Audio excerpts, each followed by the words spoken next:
구약성경 977페이지입니다. 이사야 9장 1절부터 7절까지의 말씀입니다. 우리 한 목소리로 1절부터 합독해 나가겠습니다. 시작. 전에 고통받던 자들에게는 혈감이 없으리로다. 옛적에는 여호와께서 스불론 땅과 납달리 땅이 멸시를 당하게 하셨더니 후에는 해변 길과 요단 저쪽 이방의 갈릴리를 영화롭게 하셨느니라.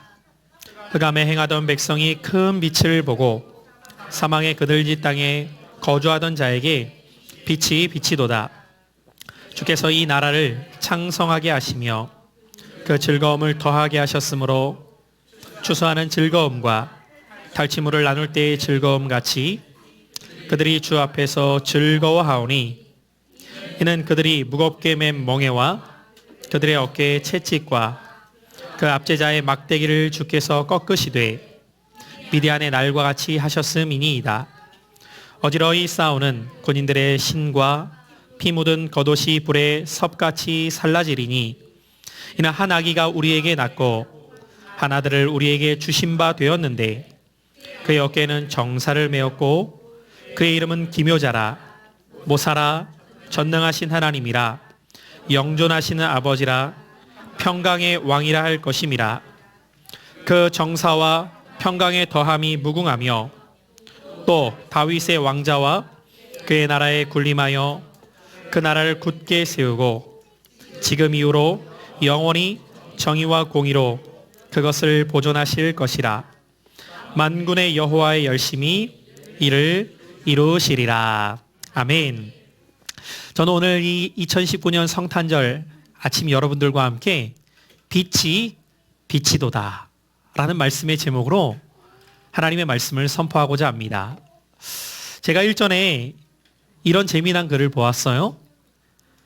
예수님이 산타보다 더 좋은 이유. 산타는 북극에만 살지만 예수님은 어디에든 계신다.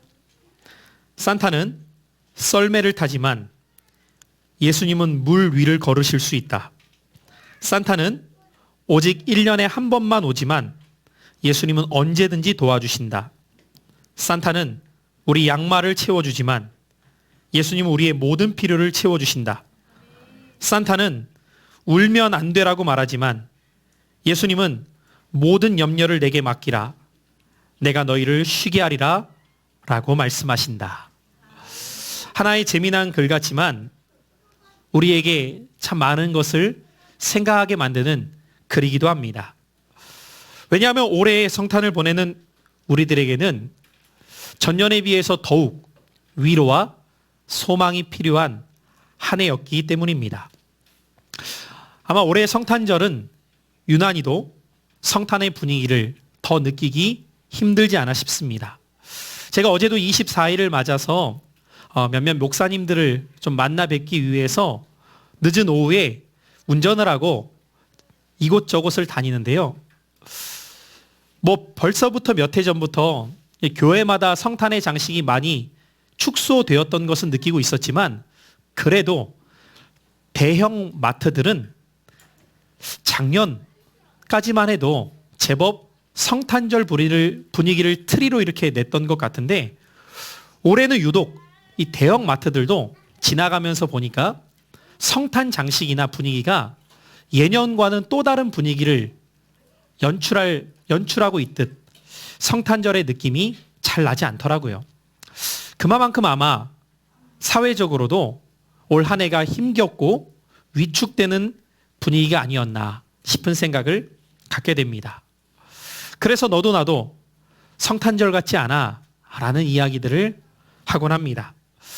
그럼에도 불구하고 우리가 오늘 이 아침 모여서 함께 성탄절 감사 예배를 드리며 기뻐해야 되는 것은 성탄절의 주인공이신 예수님께서 이 땅에 오신 날이기 때문입니다. 자, 우리 그런 의미에서 함께 고백해 보실까요? 성탄절의 주인공은 예수 그리스도이십니다. 여러분, 그렇습니다. 성탄절의 주인공은 예수 그리스도이십니다. 다른 그 무엇이 그것을 대체할 수 없습니다. 마치 생일날 아무리 화려한 케이크를 가져다 놓고 선물을 준비해도 주인공이 없으면 기쁨의 잔치가 시작될 수 없는 것처럼 성탄절에는 다른 것이 다 있다 해도 주인공 대신 예수님이 없으면 그것은 참 기쁨을 누릴 수 없는 것이고, 반대로 비록 다른 것들이 구비되어 있지 못한다 하더라도 그날의 주인공 되시는 예수님께서 우리와 함께 하실 때에 우리는 성탄의 참 기쁨을 누리는 신앙이 될 줄로 믿습니다. 오늘 우리가 함께 읽은 이 이사야서 9장의 말씀은 이 땅에 오실 메시아에 대한 예언의 말씀입니다. 이 말씀을 이사야 선지자가 선포할 그 당시만 하더라도 그 시대도 매우 어둡고 소망이 없던 시대였습니다. 이스라엘은 하나님의 뜻에 불순종하며 살아가게 되었을 때에 하나님께서는 이방 민족이었던 아수르를 통해 스불론 땅과 납달리 땅을 빼앗아 버리셨고, 심지어 나라 전체가 언제 침몰할지 모르는 암흑과도 같았던 상황이 오늘 이사야가 활동하고 있었던 시대적 상황이었습니다. 지금보다 어떤 면에서는 더 어둡고 소망 없었던 상황이 오늘 우리가 함께 읽었던 이 이사야 9장의 상황이었던 것이죠. 그런 그들에게 하나님께서는 이사야 선지자를 통해서 오늘 본문 1절로 2절에 이와 같은 약속의 말씀을 주셨던 겁니다. 자, 한번 그 어둡고 소망 없었던 시대 가운데 이 말씀이 어떻게 들려졌을까를 생각해 보며 우리 1절로 2절 말씀을 한 목소리로 읽어보겠습니다. 시작. 전에 고통받던 자들에게는 흑암이 없으리로다. 옛적에는 여호와께서 스불론 땅과 납달리 땅이 멸시를 당하게 하셨더니 후에는 해변길과 요단 저쪽 이방의 갈릴리를 영화롭게 하셨느니라. 흑암에 행하던 백성이 큰 빛을 보고 사망의 그들릴 땅에 거주하던 자에게 빛이 비치도다. 오늘 제가 말씀의 제목을 오늘 이 2절 끝부분을 말씀의 제목으로 삼은 것인데요. 그 당시가 얼마나 어두웠던 시대였던지 흑암이라고 우리에게 묘사하고 있어요. 그런데 그렇게 흑암 중에 있었던 백성들에게 하나님께서는 빛을 주셨다는 것입니다. 그런데 이 약속의 말씀이 언제 그들에게 성취되고 언제 이루어지는 약속이었던 것일까요? 이 이사야가 전했던 말씀이 신약 성경에 보면 마태복음 4장에 기록되어져 있어요. 자, 우리 한번 마태복음 4장 14절 이하의 말씀인데 이 말씀도 다시 한번 같이 우리 읽어볼까요? 시작. 이는 선지자 이사야를 통하여 하신 말씀을 이루려 하심이라.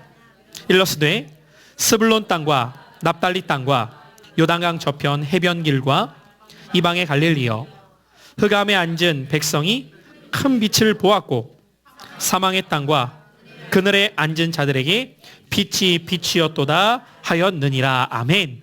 특별히 14절 말씀 가운데 우리가 주목해야 될 표현이 있습니다. 따라해 보실까요? 이루려 하심이라. 누가 한 말씀을요? 이사야 선지자가 한 말씀을 이루려 하심이라 라고 마태는 기록하고 있어요. 다시 말해서 약 700년 전에 주어졌던 예언의 말씀이 이제 이루어졌다는 것입니다. 누구를 통해서요? 이 땅에 예수님이 오심으로 그 예언의 말씀이 이루어졌다는 것입니다. 같이 한번 우리 고백해 보시죠. 하나님의 말씀은 반드시 이루어집니다. 제가 지난 주일 여러분들과 말씀을 나누면서 그 말씀을 전했죠. 하나님의 말씀은 반드시 이루어지는 약속이다. 예수님께서 이 땅 가운데 오셨던 것은 그냥 오신 것이 아니라 약 700년 전에 이사야 선지자가 했던 그 예언의 말씀을 이루시기 위해 이 땅에 오셨다는 거예요. 그럼 예수님께서 이 땅 가운데 오신 것은 어떤 모습으로 오셨느냐? 흑암 중에 고통당하던 자들에게 빛이 되어 주시기 위해 오셨다는 것입니다. 여러분, 빛은 무엇을 상징적으로 우리에게 보여주고 있냐면 어둠 가운데 절망에 놓여있던 자들에게 소망이 되는 그 상징성을 빛으로 오신 예수님으로 설명하고 있었다는 것입니다. 여러분, 오늘날만 힘든 것이 아니라는 거예요. 예수님 오실 때에도 수많은 사람들이 소망 없이 어둠 가운데에 앞을 내다보지 못한 채 살아가고 있었고요. 이사야 당시 사람들 가운데에도 어둠 속에 소망 없이 살아가고 있었다는 거예요. 그런데 오늘 그렇게 소망 없이 살아갈 인생들에게 메시아가 오심으로 빛이 되어 주시겠다고 말씀하셨던 거예요. 그리고 말씀하신 그대로 주님은 빛으로 이 땅 가운데 오셨습니다. 그러면 여러분들, 이 시대에도 우리는 수많은 사람들이 살아가는 것처럼 보이지만 결국 두 부류의 사람이 이 땅에 살아가고 있다는 것을 알게 됩니다. 빛을 만난 사람과 여전히 빛을 만나지 못한 사람이 있을 뿐이라는 거예요. 그래서 요한은 요한복음 1장 5절에서 이렇게 기록하고 있어요. 빛이 어둠에 비치되 어둠이 깨닫지 못하더라. 빛으로 주님이 오셨는데 여전히 그 빛으로 오신 주님을 알지 못한 채 어둠 가운데 살아가는 사람들도 있다는 것입니다. 사랑하는 성도 여러분들, 여러분들은 빛으로 오신 주님을 만나셨습니까? 오늘 우리가 이곳에 모여서 함께 기뻐하고 예배할 수 있는 것은 빛으로 오신 주님을 알게 되었고 빛으로 오신 주님을 만났기 때문에 그 빛 가운데 나와서 우리는 주님 앞에 이 성탄절 기쁨으로 예배하는 자들이 된 줄로 믿습니다.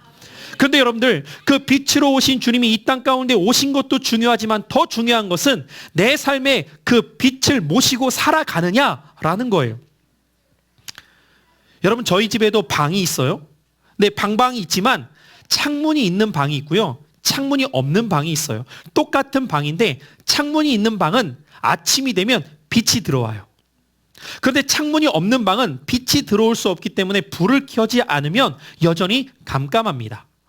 마찬가지입니다, 여러분들. 아무리 빛이 아침이 되어서 태양이 떠올라도 그 떠오르는 태양의 빛이 내게 임하느냐 임하지 않느냐는 다른 문제가 될 수 있다는 거예요.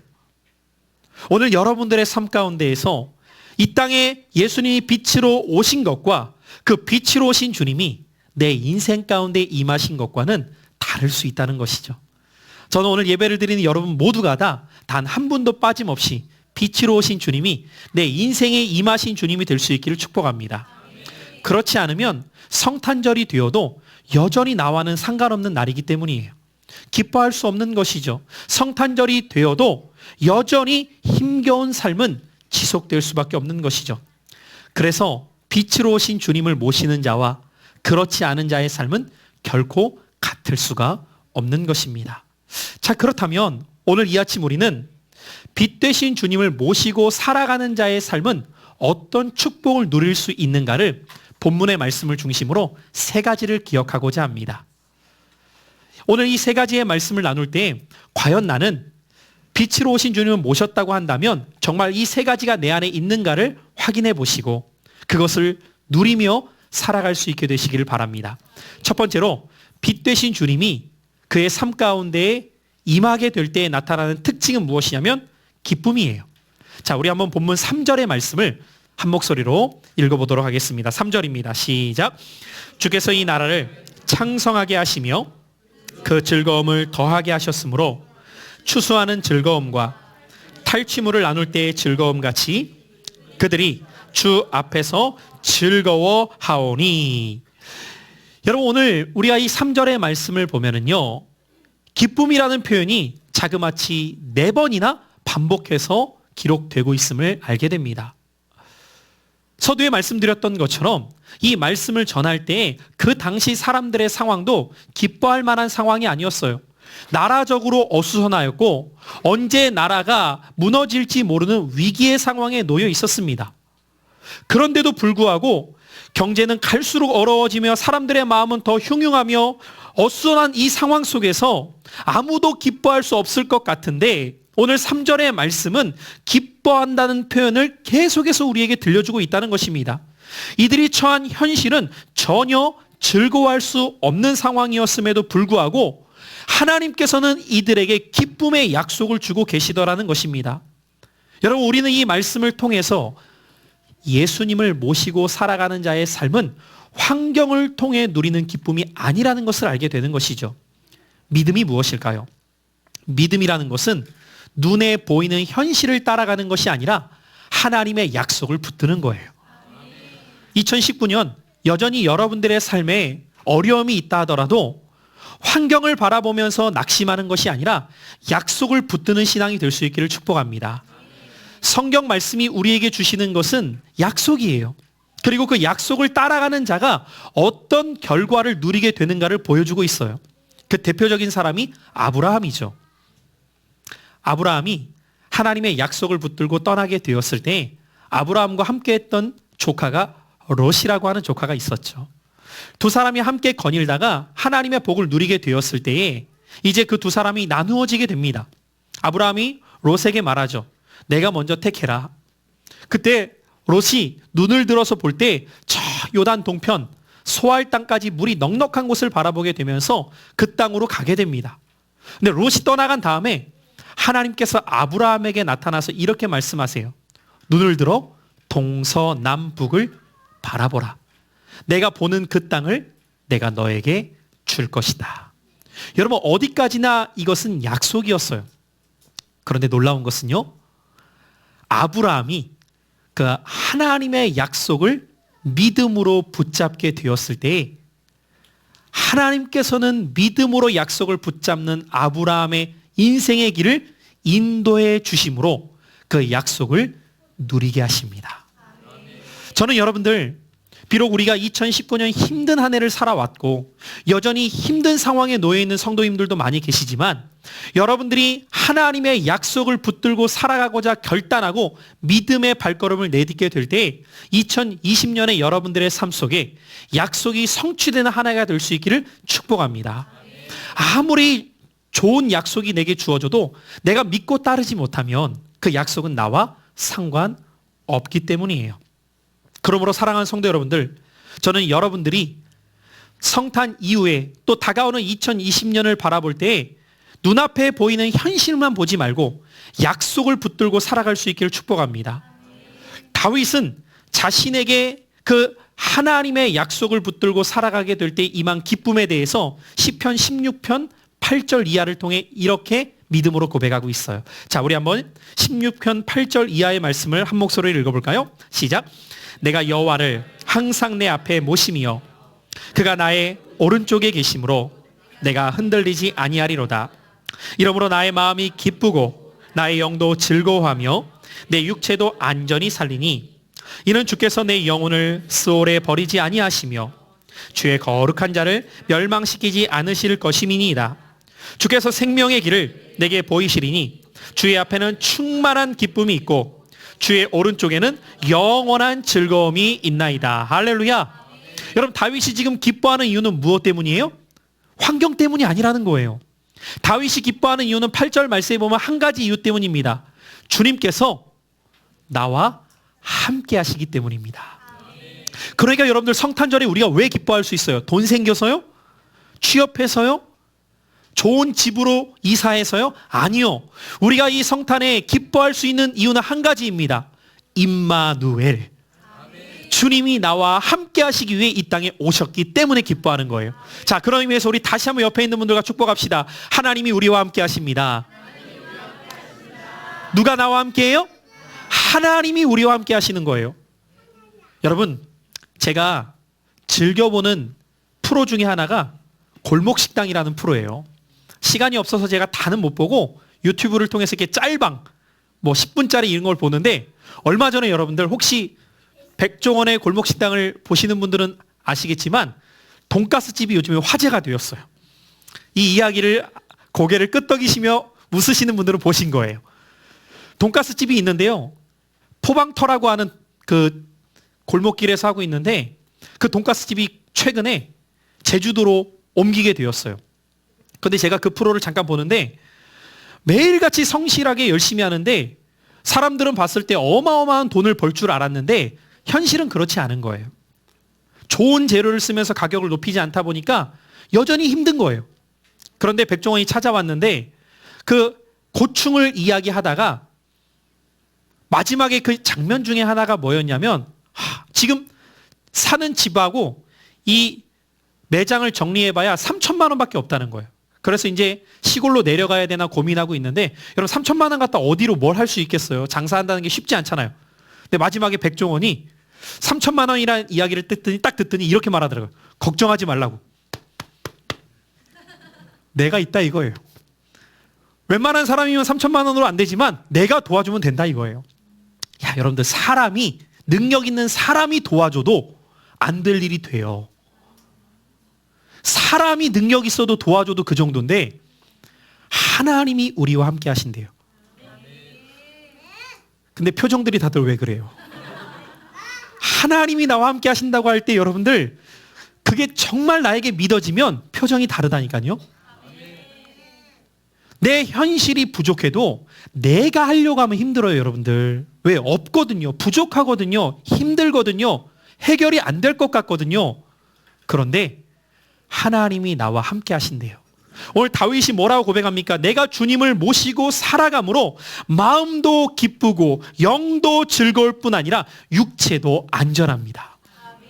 야, 저는 오늘 이 다윗의 믿음이 저와 여러분들의 믿음이 될 수 있기를 축복합니다. 정말 여러분들 임마누엘의 은혜를 믿고 살아가면 그 사람의 모습이 다를 수밖에 없어요. 다를 수밖에. 있고 없고가 문제가 아니라 누구와 함께 하느냐에 따라서 우리의 인생이 달라지기 때문이에요. 주님이 이 땅에 왜 오셨는지 아세요? 나와 함께 하시기 위해서. 여러분들과 함께 하시기 위해서. 그래서 여러분들 복 중에 복은 임마누엘의 복이라니까요. 제가 창세기 말씀을 묵상할 때 제가 좋아하는 인물 중에 하나가 요셉인데요. 여러분 창세기 39장에 보면 이해할 수 없는 말씀이 2절에 이렇게 기록되어 있거든요. 요셉의 삶이 형통한지라. 그런데 여러분들 형통이라는 게 뭐예요? 세상의 기준으로 형통은 문제가 없어야 돼요. 막힌 것이 없어야 돼요. 내가 원하는 대로 되어야 형통이에요. 근데 요셉은 지금 처지가 어떤 처지냐면 노예예요. 형들에게 팔려서 하루아침에 노예가 되어서 힘겨운 인생이에요. 그런데 형통했대요. 왜 그런지 아세요? 그 앞에 하나의 표현이 기록되어 있거든요. 하나님께서 여호와께서 요셉과 함께 하심으로 그가 형통한 자가 되었다. 그리스도인의 형통은 소유에서 오는 것이 아니라 주님과의 관계에서 오는 거예요. 여러분 2020년을 준비하면서 무엇을 얻기를 바라는 삶을 꿈꾸지 마시고 주님과 함께하는 삶을 기대하시기를 축복해요. 그분과 함께하면 걱정 없어요. 어제도 제가 저희 자녀들과 함께 어느 목사님께서 운영하고 계시는 카페를 갔는데요. 저희 자녀들은 부모와 함께 가니까 이것도 먹고 싶고 저것도 먹고 싶은데 제가 그날은 기분이다. 마음껏 사 먹어라. 다 시켜줬어요. 저랑 같이 가니까. 부모와 함께 해도 자녀는 걱정 안 해요. 하물며 우리의 인생을 창조하시고 우리의 인생을 인도하시기를 원하시고 좋은 것으로 채워주시기를 원하시는, 좋은 것으로 만족하게 하시고 내 소원을 채워주시는, 응답하시는 그 하나님께서 여러분들과 함께 하시기 위해 오셨대요. 근데 표정들이 왜 그러시냐고요. 정말 이걸 믿는다면 내 중심에서부터 기쁨이 흘러나오게 되어 있어요. 그래서 여러분들 그리스도인의 삶은 기쁨이 충만하니까 그 기쁨이 웃음으로 나타날 수밖에 없는 거예요. 자, 한번 웃어봅시다. 여러분 그리스도인이 하하하 웃으면서 살아갈 수 있는 이유가 뭔지 아세요? 어떤 목사님이 기가 막히게 이걸 이렇게 설명하더라고요. 하하하의 뜻은 하나님이 하라는 대로 하면 된다. 이게 하하하래요. 이야, 제가 이걸 잊지 않기 위해서 써놨잖아요. 하나님이 하라는 대로 하면 된다. 그러면 하하하가 된대요. 이야, 기가 막히잖아요, 여러분들? 여러분들의 삶 가운데 어떻게 하면 웃음이 넘칠 수 있느냐? 하나님이 하라는 대로 하면 되는 거예요. 그러면 웃음이 충만할 수 있어요. 저와 여러분들이 이 성탄의 계절에 내 삶 가운데 임하시는 주님 때문에 기쁨이 넘치기를 축복해요. 그래서 세상 사람들이 볼 때 이해가 되지 않아야 돼요. 없는데, 문제는 여전히 남아있는데 왜 저 사람 저렇게 기쁠까? 그럴 때 여러분들이 이렇게 말할 수 있어야 돼요. 나한테는 백이 있거든. 든든한 백이 계시거든. 그분이 누군데? 그때 하는 거예요. 따라와봐. 그러면서 여러분들이 교회로 인도하면 되는 거예요. 따라와봐. 궁금하지? 궁금해? 500원 내지 않아도 되니까 따라와봐. 따라와봐. 여러분 안에 이 성탄의 계절에 빛 대신 주님이 임하심으로 기쁨이 넘치는 삶이 누려지시기를 축복합니다. 아는 게 아니라 누려지셔야 돼요. 두 번째로 주님이 임하시는 그 빛 대신 주님을 모시고 살아가는 자에게 나타나는 특징은 무엇이냐면요. 따라해 보실까요? 자유입니다. 자, 본문 말씀 4절이에요. 우리 4절을 한번 읽어보겠습니다. 시작. 이는 그들이 무겁게 맨 멍에와 그들의 어깨에 채찍과 그 압제자의 막대기를 주께서 꺾으시되 미디안의 날과 같이 하셨음이니이다. 여러분, 여기에서 그들이 무겁게 맨 멍에라는 것은 억압이에요. 매임이에요. 자유가 없다는 거예요. 어느 기사에 보니까 우리나라 사람들이 자주 사용하는 외래어를 뽑아봤더니 그 중에 1위가 뭐였냐면 스트레스라는 단어였다고 해요. 스트레스. 저도 근래에 지금 몸이 좀 좋지 않아서 한의원에서 치료를 받는데 한 번씩 치료하시는 원장님이 그렇게 얘기하시더라고요. 스트레스를 많이 받으시나요? 여러분, 오늘날 현대인들 가운데 이 스트레스, 여러분 스트레스라는 뜻이 뭐죠? 짓누른다라는 거예요. 압박을 받는다라는 거예요. 그러니까 내가 감당할 수 있는 무게보다 더 큰 무게가 나를 짓누르니까 버티기가 힘든 거죠. 그러니까 문제가 생겨나기 시작하는 거예요. 근데 여러분들, 조사에 의하면 이 스트레스가 지속되면 그 스트레스가 지속될 때 나타나는 병이 뭐냐면 그게 우울증이래요. 얼마 전에도 제가 어떤 글을 보니까 저 강남 쪽에 있는 초등학생들이 이런 방학이 되면 학업의 스트레스에 어마어마하게 짓눌려서 우울증을 겪는다는 거예요. 그러니까 여러분들, 초등학생들 10살 갓 된 아이들이 이 스트레스를 받아서 이상 증상이 막 나타나기 시작하는 거예요. 도저히 이해가 되지 않는 증상들이. 아이들이 그 정도니 어른들은 어느 정도겠냐는 거죠. 그러다 보니까 우리나라에도 해마다 이 우울증을 겪는 환자들이 기하급수적으로 늘어가고 있습니다. 이것이 사회에 어마어마한 문제가 되어가고 있어요. 너나 나나 할 것 없이 이런 문제 가운데에 눌려있고 자유를 누리지 못하며 억압된 채 살아가고 있는 것을 보게 됩니다.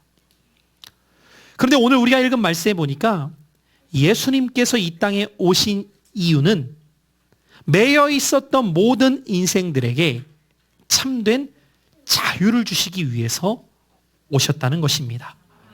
그래서 여러분들이 잘 아는 마태복음 11장 28절 말씀에 보면 예수님이 뭐라고 말씀하셨죠? 수고하고 무거운 짐진 자들아 다 내게로 오라. 내가 너희를 쉬게 할 것이다. 내가 너희를 쉬게 할 것이다. 여러분, 그런데 아마 쉬어보신 분들은 아실 거예요. 육체의 쉼도 때로는 필요해요. 그런데 육체가 쉰다고 해서 진정한 자유를 누리는 것은 아니라는 것을 쉬어보신 분들은 알 겁니다. 여러분, 그럴 때 있죠? 아무리 자고 일어나도 찌뿌둥할 때가 있고요.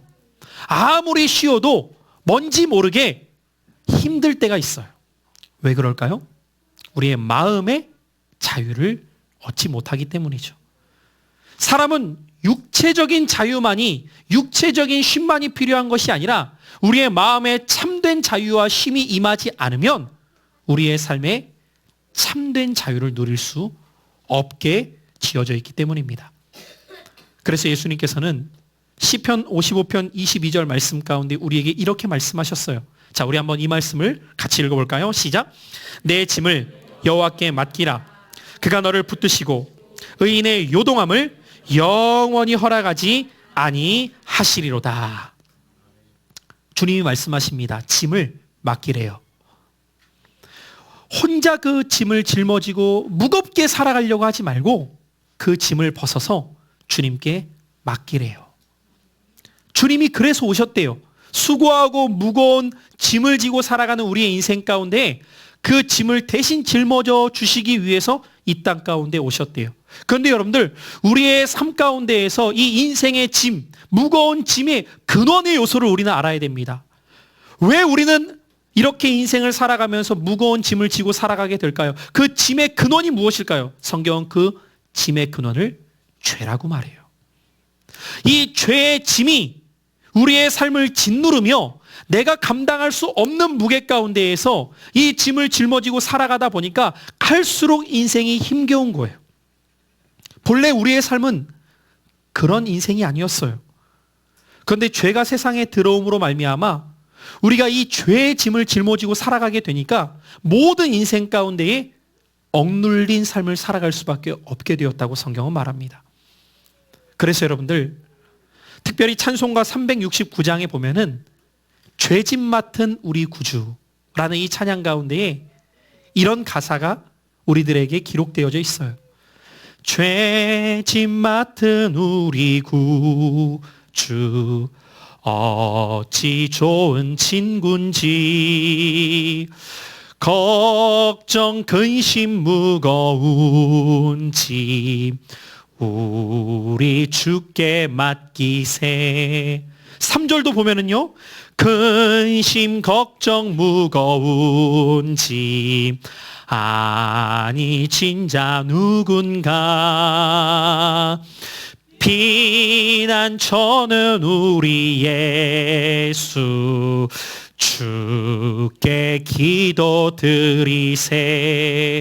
그러니까 여러분들, 오늘 우리의 이 짐은 무슨 짐이라고 말합니까? 죄의 짐이라는 거예요. 그런데 이 죄의 짐을 어떻게 벗을 수가 있느냐? 주께 기도하면서 그 죄의 짐을 벗고 그 근심 걱정 무거운 짐을 주께 맡기게 될 때에 우리는 자유를 누릴 수 있게 된다는 것입니다. 사랑하는 성도 여러분들, 이 성탄의 계절 임마누엘로 우리의 인생 가운데 함께 하셔서 우리가 그 주님 앞에 기도하며 죄의 짐을 맡기게 될 때 우리는 참 자유를 얻게 될 줄로 믿습니다. 여러분, 이 자유가 우리에게 주어진 자유예요. 그래서 진리를 알지니 진리가 너희를 자유케 하리라. 이 자유가 2019년 성탄에 여러분 모두에게 누려지게 되시기를 축원합니다. 마지막 셋째로, 빛 대신 주님이 우리의 삶 가운데 오심으로 우리에게 누려지는 축복이 무엇일까요? 따라해 보실까요? 평안입니다. 우리 본문 말씀 5절 같이 한번 읽어보겠습니다. 시작. 어지러이 싸우는 군인들의 신과 피 묻은 겉옷이 불의 섭같이 살라지리니. 무슨 말입니까? 전쟁이 끝난다는 것입니다. 이것을 우리는 평화라고도 말하지만 우리 개개인의 심령의 의미로 말한다면 평안이라고 말할 수 있습니다. 여러분, 주님은 이 땅에 평화의 왕으로 오셨습니다. 예수님께서 이 땅에 오심으로 말미암아 우리 모든 자들에게 누려지는 삶이 평화라는 거예요. 예수님 당시 때에도 팍스 로마나라고 말하면서 로마로부터의 평화를 외쳤지만 정작 그 평화는 일부의 권력자들에게 주어진 평화였을 뿐이었습니다. 대부분의 사람들은 참 평화를 누리지 못했어요. 여러분, 사람들은 한 번씩 기대를 합니다. 이 정권이 바뀌고 권력자가 바뀌고 지도자가 바뀌면 나라가 좀 살만할 수 있지 않을까? 우리의 인생이 좀 더 나아질 수 있지 않을까? 그러나 여러분들, 언제나 그렇듯 우리의 기대는 실망으로 바뀔 때가 많아요. 세상은 그렇습니다, 여러분들. 세상은 평화를 원하지만 도리어 우리에게 들려오는 것은 전쟁의 소문이 더 늘어갈 뿐입니다. 우리나라도 지금 어떻습니까, 여러분들? 이 연말이 되니까 가뜩이나 경제도 힘든데 정치적인 상황까지도 지금 저 북한의 또 다른 도발로 인하여서 위기에 놓여 있지 않습니까? 오늘 이 성탄절에도, 이 25일에도 지금 북한이 미사일을 쏘는 문제 때문에 여전히 많은 사람들이 주목하고 있고, 또다시 전쟁의 위기가 감도는 이와 같은 상황에 우리는 놓여 있습니다. 세상은 평화를 원한다고 말하지만 갈수록 전쟁에 대한 소문으로 인하여서 우리의 마음은 불안해져 가는 것이 사실입니다. 평화의 핵심은 관계의 회복에서부터입니다. 주님이 이 땅 가운데 오신 것은 하나님과 우리 사이에 막혀졌던 그 관계를 회복하심으로 참 평안을 주시기 위해 오신 거예요. 그래서 예수님께서 이 땅에 오실 때 예수님의 오심을 알렸던 천사들은 누가복음 2장 14절 말씀 우리 한번 같이 읽어보죠. 시작. 지극히 높은 곳에서는 하나님께 영광이요 땅에서는 하나님이 기뻐하신 사람들 중에 평화로다.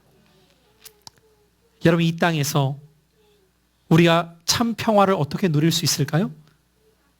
예수 그리스도를 통해서예요. 시편 29편 11절도 우리에게 말씀합니다. 같이 읽습니다.